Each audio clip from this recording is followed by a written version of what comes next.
huwallah. Jadi kalau anta itu kau, kalau ana aku, kalau huwa dia. Jadi huwallah. Jadi Allah sendiri kadang-kadang menyebut dirinya huwa. Karena dia itu kan kayak bapak, kita manggil anak dengan nama bapaknya atau memanggil bapak dengan nama anaknya, kan sering ya mas ya dalam pergaulan ya. Maka Allah juga sering berperan seperti itu, seolah-olah dia mendiakan dirinya sendiri. Itu kan soal retorika atau soal susahtra sebenarnya. Ya sama mas, yang Anda maksud lain itu apa? Lain Allahnya atau lain posisinya? Ya sama mas, ya cuma Wallahul ladzi la ilaha illa huwa alimul ghaibi wasyahadah. Itu Tuhan menceritakan dirinya sendiri. Tidak selalu Tuhan mengatakan aku ini Allah, tapi kadang-kadang dia mengatakan dialah Allah, seolah-olah dia itu bukan Allah. Itu kan soal sastra mas. Kalau dalam bahasa skripsi itu tidak boleh, tapi kalau dalam bahasa sastra sangat banyak contoh. Atau dalam puisi aja itu banyak contoh seperti itu. Jadi tidak ada masalah. Bahkan kadang-kadang misalnya saya bikin Sohibu Baiti, itu ada banyak perbedaan. Kalau Gusmus itu tidak setuju sama Gus Mustafa Bisri, tidak setuju sama Sohibu Baiti. Dia, menurut dia yang benar Sohibah Baiti. Karena di situ kita membayangkan sebelum sohib itu ada kata ya sohibah. Kalau pakai ya berarti setelah itu fathah, ya sohibah Baiti. Tapi kalau Ustadz Nur Somad atau Cak Fuad di kalangan maknya tidak ada masalah dengan Sohibu Baiti, karena memang maksud saya itu tidak pakai iya. Jadi Allah itu tidak saya himbau untuk menjadi penghuni hati saya, tapi saya memang tidak mau dihuni siapa-siapa hati saya kecuali Allah, kan gitu. Nah istri saya, masyarakat saya adalah bagian dari Allah itu. Jadi bukan berarti kalau Allah menjadi tuan rumah saya lantas masyarakat menjadi bukan tuan rumah. Cintaku kepada istri itu berada dalam cintaku kepada Allah. Kalau tidak begitu tidak kuat landasannya, kan gitu mas. Jadi cinta apapun harus berada di dalam cinta kepada Allah, karena setiap apa saja oleh Allah dikatakan bismi, Iqra bismi, dengan nama Allah. Jadi semua diwadahi oleh cinta kepada Allah, gitu mas. Nah cuman retorikanya kadang-kadang terus Allah meletakkan diri seolah-olah dia, seolah engkau, seolah aku, gitu mas ya, kira-kira ya mas ya. Nah Anda monggo-monggo saja, tidak ada masalah. Terus kalau dihubungkan sama yang teologi tadi, ini saya coba kaitkan. Kalau kebudayaan Anda di Indonesia ini apa Batak, apa Jawa, apa Sunda, apa Madura, apa Bugis, Mandar, Makassar, Toraja, Tolaki, apa segala macam, itu sebenarnya relatif sudah mencapai tingkat kesadaran ketuhanan yang sangat tinggi, yang secara substansial sebenarnya dia seolah-olah sudah bermuatan seperti agama resmi. Cuman kalau upaya manusia sendiri tetap tidak bisa sampai puncak, maka diperlukan kitab suci, karena ada level informasi yang tidak mungkin dicapai oleh ijtihad manusia. Gitu loh mas. Misalnya kalau orang Jawa sudah sampai pada tingkat urip ki memang mampir ngombe. Ya, sekarang ditafsirkan ganda, kalau mampir ngombe itu artinya minum bir. Kalau ngeteh sama ngopi itu namanya mampir medang. Jadi kalau ngebir sekarang nanti mampir ngombe. Nah. Maksudnya ngebir. Nah, itu tafsir arek-arek saiki gitu, nakal-nakal. Ya. Hidup mampir ngombe itu kan selevel sama, itu kan sudah selevel kesadarannya sama innamal hayatud dunya illa laibun wa lahwun, innamal hayatud dunya illa mata'ul ghurur. Hidup ini cuma senda gurau, hidup ini cuma perhiasan sesaat, kan begitu. Jadi budaya manusia bisa mencapai tingkat itu. Tapi tidak mampu budaya dan peradaban manusia mencapai ke tingkat Asmaul Husna, tidak bisa. Tidak bisa mencapai kata Jibril, tidak bisa. Kalau kata Jibril harus Allah yang ngasih tahu. Jadi Allah memberi informasi mengenai dirinya sendiri dan aparat-aparatnya. Kita tidak bisa menyelidiki. Kita nggak tahu berapa jumlah malaikat, berapa ras, tugasnya apa saja. Yang dibilang ke kita kan cuma beberapa saja.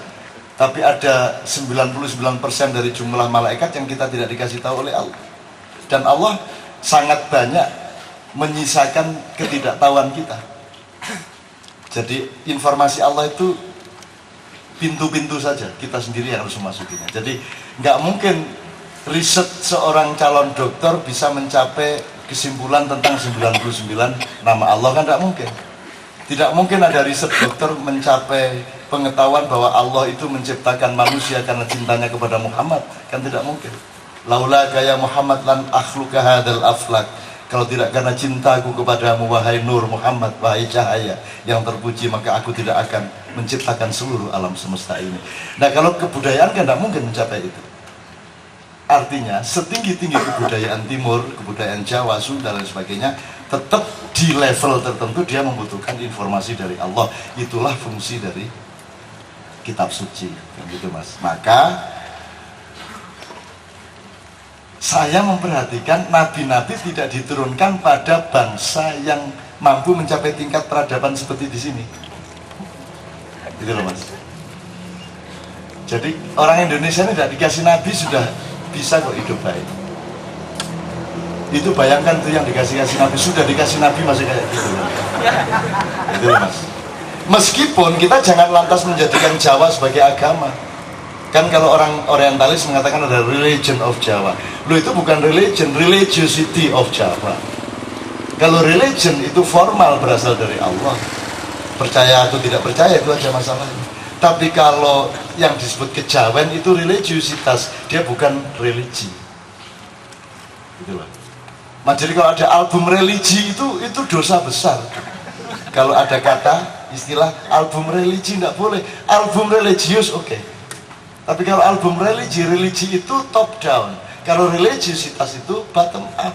Sholawat itu dari bawah ke atas, tahlil dari bawah ke atas. Tapi kalau Quran, sholat, rukun Islam, rukun iman dari atas ke bawah.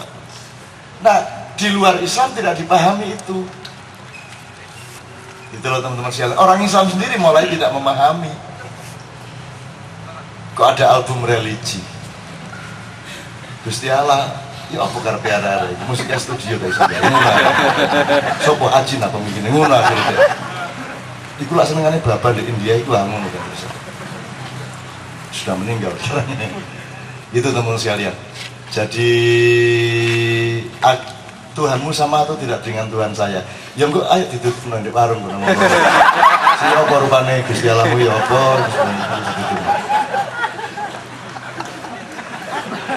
Tuhan itu tidak bisa Anda potret dengan beda atau sama.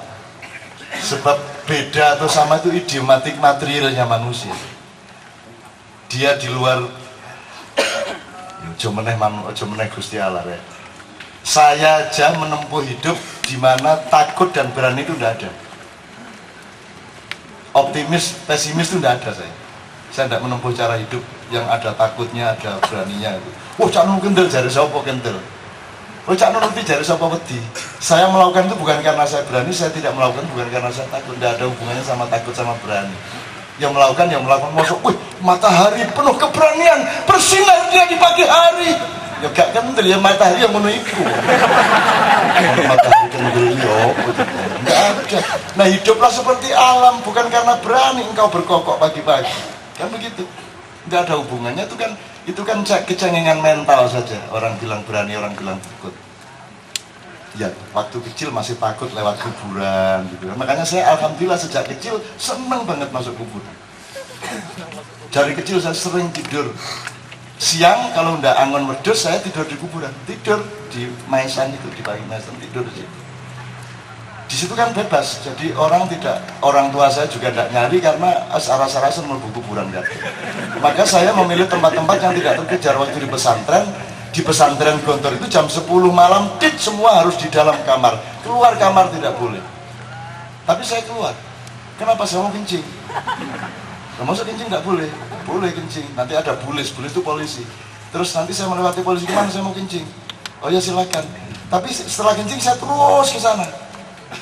Dia tidak ngejar, dia tidak berani ke sana.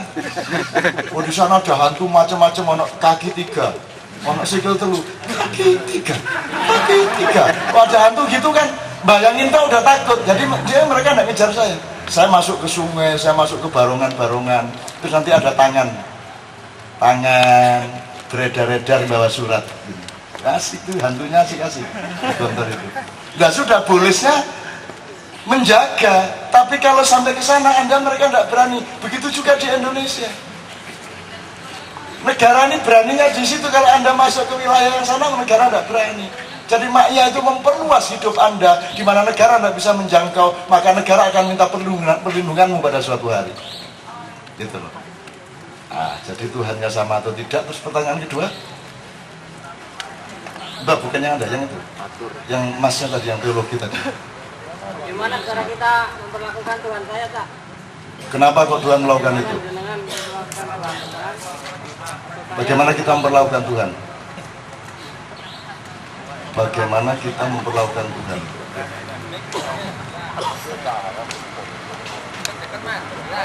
Apa kita harus mengabdi dan seterusnya? Itu maksudnya ya? Mas, bagaimana kita memperlakukan Tuhan? Itu gimana?